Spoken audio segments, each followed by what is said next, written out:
Hey guys, Joe Tolkien Fanatic Cardali here, here with another video.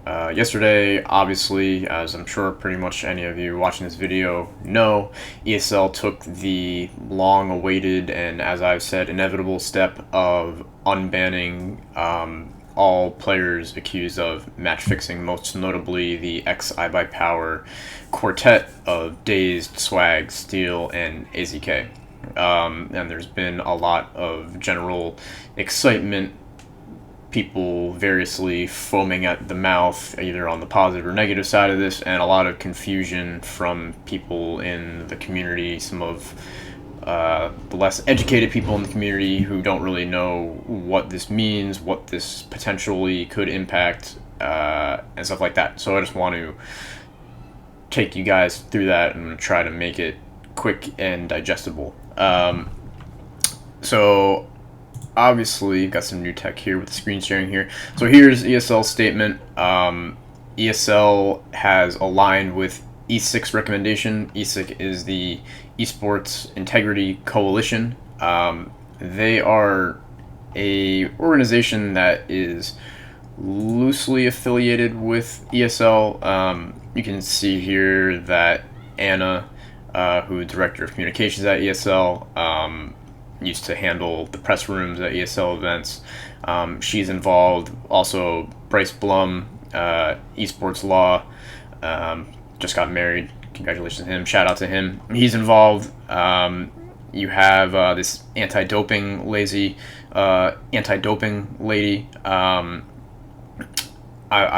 So she doesn't seem to be involved with WADA, which is the organization that ESL partnered with for their drug testing initiative. But nevertheless, she's in there, and then this guy is a lawyer of some sort who's done work with soccer. So anyway, ESL unveiled these new rules, and this is a follow-up to the change 4 months ago to allowing VAC ban players to play again, right? So VAC bans in ESL land are now a 2-year ban, where before they were an indefinite permanent ban. So this is an extension of that. So they've outlined rules on cheating, match betting, any sort of betting fraud, doping, and then kind of manipulation and bribery, right? Which is a little bit vague. Thing to note here is that the match fixing bans are actually, from this point forward, going to be 5 years, right? Which is about half the time that the players have served that were just unbanned, right? They were banned in early 2015, right? So they had almost just hit 2.5 years, right? So in a way, they're actually getting off easily. Although there are stipulations here that they can kind of change the things, that there's mitigating factors, right? So we can imagine that some of those mitigating factors in terms of the iBUYPOWER Epsilon guys are kind of this being a first, having no real rules in place, and they're getting a little bit lighter. And I say the Epsilon guys because obviously, I lost the tweet. So obviously a lot of what most of the press was kind of very gravitated towards, obviously, was the iBUYPOWER guys, but we also have the Epsilon guys, right? So confirmed here by the official ESIC Twitter, which includes FXEO, the French sniper wonder, and it would also include the ex-Alson team Ziomki guys, right? Maddie and Mitchie, of which are the two that have remained active. They were even seen playing in the ESL Polish Championship recently, right? So they actually kind of got like unofficially banned a few months ago. But so we have the Polish guys, we got the Epsilon guys, including GMX, Uzi, FXO, Biggie. We have obviously the infamous iBUYPOWER people, including Steel and Deborn. And then you have Casey Foster and Cud, right? Cud kind of has been described as the mastermind of this entire plot, and Casey Foster was the co-owner of Netcode Guides with Dazed. He has since gone on to work at WME IMG. Although some people have recently left that company from the esports side. I don't know if he's still there as of right now. But so anyway, that's the outline of what happened. So what does this actually mean? So first off, just to be very clear, this is only ESL unbanning these guys, right? This does not affect even DreamHack, right? Even though they're owned by the same company, this has not affected anything with DreamHack, Faceit, Star Ladder, E-League, PGL. No other tournament organizer has made this move, although it seems likely that some of them will in the future. And obviously, the big elephant in the room is the fact that this means nothing from Valve's side. Valve has passed no judgment on this publicly, and as of right now, these players are still unable to participate in majors, and it is expected that that will continue to be the case in perpetuity. So right off the bat, you have a lot of people saying, "Oh, teams will never take chances on these guys because they can't play in majors." La la la la. And I'm just here to tell you that that is bullshit. There is so much money on the line outside of majors, and I did a quick little analysis for you guys that I can show you. So here we have the listing of all of the premier events from 2016 that transpired and all the ones that are known in 2017. So this list is going to get longer, right? And you can see there's like 30 something items on this list, right? So you can see the totals over here, right? 2016 total in premier events, including majors, $10 million, right? Now, as of right now in 2017, remember we're not going to have another major this year. As of right now in 2017, slated for over $7 million in only premier events, as Wikipedia turns them. Right? So this $10 million is not reflective of all of the prize money that was available in CS last year. There were several notable major tournaments last year in China with gargantuan prize pools, considering the level of competition that were there, over $100,000. And there were hundreds of thousands of dollars awarded in tournaments like that.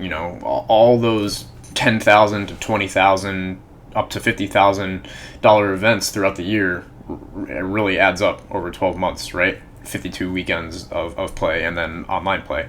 So there's plenty of money out there, right? And if we look at just what is on the table from ESL, right? Last year, a cool $3 million, which is it. Remember that ESL 1 Cologne was a major last year, right? So this is a little bit inflated. But 2017, we're looking at over $2 million from ESL alone. We got the Intel Grand Slam, which is another $1 million, so that brings it right in line with the $3 million figure. So there's tons of money on the line for these guys, right? They can play in Pro League, which is the biggest professional online league. Life is looking okay for these guys, even if they can't play majors, right? And yeah, so, and really, I tweeted this out yesterday saying that even with them only being able to play ESL events, there's incentive for teams to pick them up. Now, if one more of these other guys, a DreamHack, a Star Ladder, an E-League, a Faceit, especially if it's Faceit, because if these guys can play in the two biggest online leagues, then forget about it. Those leagues are big enough, and there are teams at the bottom of those leagues that realistically are not going to make majors, right? So those are the teams that are going to be gambling on these guys, right? And so here, I can diagram it out for you, right? So here is the participant list as it looks currently for Season 6 of North American Pro League, right? 14 teams. We got our teams from Season 5. We got our winner of Season 24 Premier, Splice, and we got our relegation teams, right? Ghost Gaming and Rogue, who defeated the incumbent Pro League teams, which were Rush and someone else. I can't remember right now. But anyway, let me flip this on here, right? So here are the rosters as it sits currently for all these teams, right? And you can see that there's holes in Complexity, in Optic, in Rogue, in Ghost, and in Splice. Okay? Now, here's where I want you guys to look as potential landing places for these players. Complexity, Splice, Ghost, and Rogue, right? Now keep in mind, these holes on these teams all have people that are filling them right now that are not public yet, right? Rogue has a 5th. Ghost knows who they think they're going to be playing with. So does Splice. So does Complexity. But with this recent news, you can for damn sure expect that some of these teams are going to be looking at the players. Now, we know, or at least they've said, that Dazed, AZK, and Swag are looking to form a trio, right? So their situation is a little bit more complex. It's going to be hard for them to just slot onto one of these teams. However, if an org was incredibly ballsy, they could drop their existing team and pick up whatever new team those guys are making. And as long as ESL signed off on it, they could potentially be playing Season 6 of ESL right off the bat, or of Pro League off the bat. Which I think is unlikely to happen, but it is possible. Okay, so Cole have their 5th. Everyone will find out who it is at Philadelphia this weekend. Splice have been scrimming with Mitch and Davey. That's no secret. Look for those guys to join there. Ghost have been playing with Dallas and Ricks in the ROG Masters qualifiers, so that's looking like what would shape up to be their Season 6 roster. And Rogue are not in play here. Don't look for these guys to wind up on Rogue. However, in a little bit of juicy information that is floating out there, Ghost will be attending Philadelphia this weekend with Steel in place of Ricks. And they've been practicing this week and everything. So that is something that could potentially become a long-term move for that team. Everything's kind of up in the air. It's not really known right now. But that is absolutely something that could happen. So these are the types of situations and the types of teams that these guys are going to find themselves on. Teams that really have no shot at making it to a major, right? Do not look for these guys to wind up on Cloud9, on Optic, on Liquid. Those are your major contenders in North America outside of the Brazilian teams. And those teams are, or those organizations are not going to give up on their chances to get to majors, especially Cloud9. You know, they obviously have a spot at the offline qualifier for the next major. They're not going to give that up. It would have, obviously would have been cool for C9 to stick by Swag this entire time, have him under contract, and then bam, this happens. Unfortunately, not the case anymore. His contract expired sometime in the last month. He's no longer tied to the organization, right? So he's free as a bird to do whatever he wants, to form the new super team, right? So yeah, that's pretty much all I have for you guys. Oh, another thing. People have been talking about, oh, poor Hiko, they get unbanned, and then people talk. It was known this decision was coming down for a little bit over a week from when it did. So people knew that this was happening. If Rogue wanted to hold off and incorporate these guys on their team, they could have. That is not the case. and I don't expect it to be the case. Rogue have had their 5 for some time. They've been in talks with EG and Rogue for pretty much since Global Challenge ended, right? Since the season ended. They've been in talks with people. So the IVP guys have, really they were never in the equation there.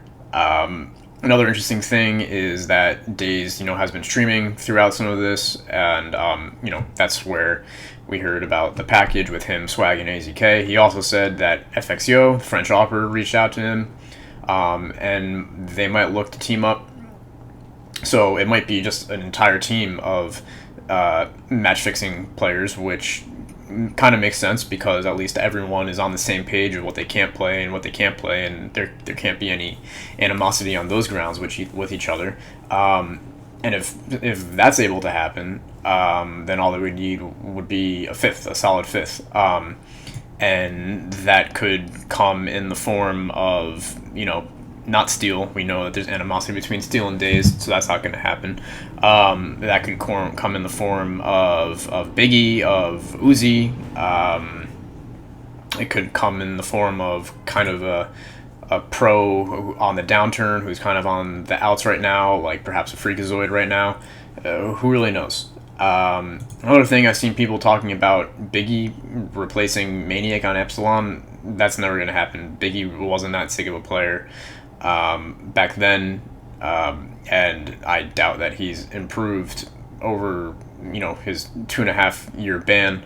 Don't look to see that happen. I wouldn't look to see Uzi filter his way into a French team either. FXO is a guy over there that you're going to be looking at. So yeah, that's about it. Hope you guys enjoyed. Hope this was a little bit helpful, clear some stuff up. That's all. Bye.